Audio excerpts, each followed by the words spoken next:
आप सभी को राधे राधे। जय श्री कृष्णा, जय गौ माता। और आप सभी कैसे हैं? ईश्वर से यही प्रार्थना है कि आप सभी अच्छे होंगे। और आज है कामदा एकादशी। कामदा एकादशी के महात्म्य के बारे में बताऊंगी कि क्या कथा है, क्या महात्म्य है। धर्मराज युधिष्ठिर कहने लगे, हे भगवान, मैं आपको कोटि कोटि नमन करता हूँ। आपने चैत्र मास के कृष्ण पक्ष की एकादशी अर्थात पाप मोचनी के बारे में विस्तार पूर्वक बतलाया।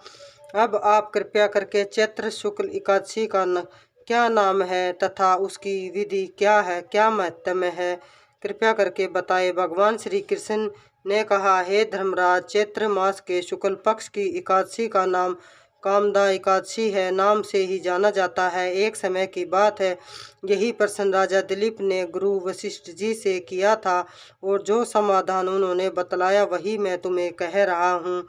कामदा एकादशी व्रत कथा। प्राचीन काल में भोगीपुर नामक एक नगर था। वहाँ पर अनेक ऐश्वर्य से युक्त पुंडरिक नामक का एक राज्य करता था। भोगीपुर नगर में अपने अप्सरा, किन्नर तथा गंधर्वास कर रहे थे।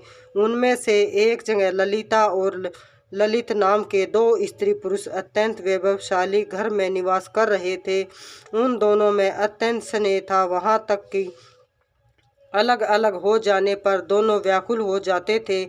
एक समय पुंडरिक की सभा में उन्हें गंधर्व सहित ललित को गान कर रहा था। गाते गाते उसको अपनी प्रिय ललित का ध्यान आ गया और उसका स्वर भंग होने के कारण गाने का स्वरूप बिगड़ गया। ललित के मन के भाव जानकर कर्करेट नामक नाग में ने पद भंग होने के कारण राजा से कह दिया। तब पुंडरीक ने क्रोधपूर्वक कहा कि मैं तुम्हें सामने गाता हुआ अपनी स्त्री का स्मरण कर रहा हूँ, अतः तू निर्बक्षी दैत्य बनकर अपने कर्म का फल भोग। पुंडरीक के श्राप से ललित उसी क्षण महाकाय विशाल राक्षस हो गया। उसका मुख अत्यंत भयंकर, नेत्र सूर्य चंद्रमा की तरह प्रदीप्त तथा मुख से अग्नि निकलने लगी। उसके नाक पर्वत की कंदरा के समान विशाल हो गए और गर्दन पर्वत के समान लगने लगी। सिर के बाल पर्वतों पर खड़े वृक्षों के समान लगने लगे तथा भुजाएं अत्यंत लंबी हो गई। कुल मिलाकर उनका शरीर 8 योजन के विस्तार में हो गया। इस प्रकार राक्षस होकर वह अनेक प्रकार के दुख भोगने लगा। जब उसकी प्रियतम ललित को यह वृत्तांत मालूम हुआ तो उसे अत्यंत खेद हुआ। वह अपने पति के उद्धार को यत्न सोचने लगी। वह राक्षस अनेक प्रकार के घोर दुख सहता हुआ घने वन में रहने लगा। उसकी स्त्री उसके पीछे पीछे जाती और विलाप करती रहती। एक बार ललिता अपने पति के पीछे घूमती घूमती विंध्याचल पर्वत पर पहुंच गई, जहां पर श्रृंगी ऋषि का आश्रम था। ललिता शीघ्र ही श्रृंगी ऋषि के आश्रम में गई और वहां जाकर विनती भाव से प्रार्थना करने लगी। उसे देखकर श्रृंगी ऋषि बोले, हे सुभोगे, तुम कौन हो? तुम यहाँ किस लिए आई हो? ललिता बोली, हे मुने, मेरा नाम ललिता है। मेरा पति पुंडरीक के श्राप से विशालकाय राक्षस हो गया है। इसका मुझको महान दुख है। उसके उद्धार का कोई उपाय बतलाएं। श्रृंगी ऋषि बोले, हे गंधर्व कन्या, अब चैत्र शुक्ल एकादशी आने वाली है, जिसका नाम कामदा है। इसका व्रत करने से मनुष्य के सब कार्य सिद्ध होते हैं। यदि तू कामदा एकादशी का व्रत कर और उसके पुण्य का फल अपने पति के दे दो तो यह शीघ्र ही राक्षस योनि से मुक्त हो जाएगा और राजा का श्राप भी अश्वमेघ शांत हो जाएगा।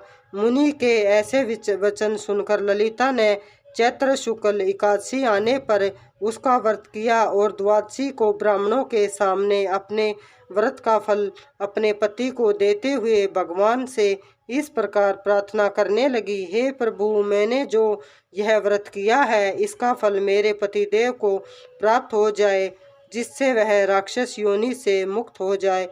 एकादशी का फल देते ही उसका पति राक्षस योनि से मुक्त होकर अपने पुराने स्वरूप को प्राप्त हुआ।